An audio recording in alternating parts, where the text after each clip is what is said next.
வணக்கம். டிசம்பர் 28 இன்று. இந்த நாளை யாராலையுமே மறக்க முடியாது.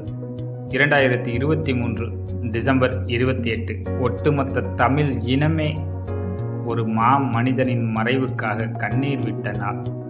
நம் கேப்டன் நம்மை விட்டு பிரிந்த நாள்.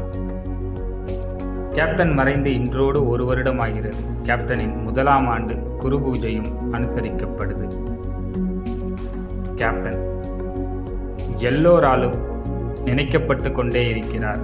கேப்டன் என்ற பெயரை சொல்லும் போதெல்லாம் மக்களின் கண்கள் கலங்கிக் கொண்டே இருக்கிறது. இதுதான் கேப்டன் வாழ்ந்ததற்கான அடையாளம். இயன்றதை செய்வோம் இல்லாதவருக்குன்னு சொல்லிக் கொடுத்தவர். தான் உழைத்து உழைத்து சம்பாதித்த பணத்தை எல்லாம் ஏழைகளுக்கு அள்ளி அள்ளி கொடுத்தவர். கேப்டனை பசியோடு பார்க்க வந்தவர்கள் யாரும் திரும்பி பசியோடு சென்றதே இல்லை. இது கேப்டன் உயிரோடு இருந்த வரைக்கும் சாத்தியமானது.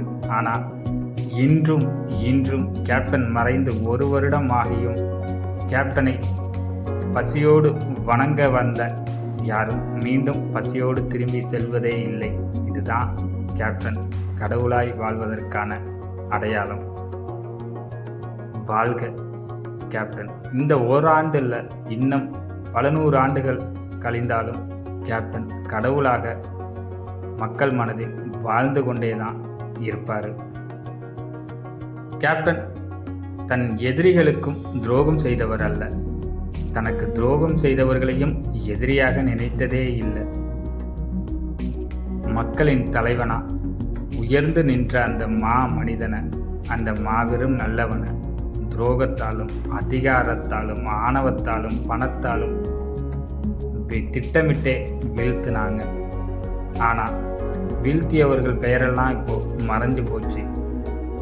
இன்றும் மக்கள் மனதில் வீழாமல் வீற்றிருக்கிறார் எங்கள் கேப்டன். மக்களின் தலைவனாக, மனிதனாக, மக்கள் வணங்கும் கடவுளாக. அதுதான் கேப்டன் கேப்டன் கேப்டன். கேப்டனின் நீங்காத நினைவுகளோடு என்றென்றும் கேப்டனின் பக்தனாய் உங்கள் SAB. இந்த வீடியோ பிடிச்சிருந்தா லைக் பண்ணுங்கள். நம்ம சேனலை மறக்காமல் சப்ஸ்கிரைப் பண்ணுங்கள். உங்களின் ஆதரவுகளை தொடர்ந்து தாங்க. உங்கள் கருத்துக்களை கமெண்ட் பாக்ஸில் சொல்லுங்கள். நன்றி.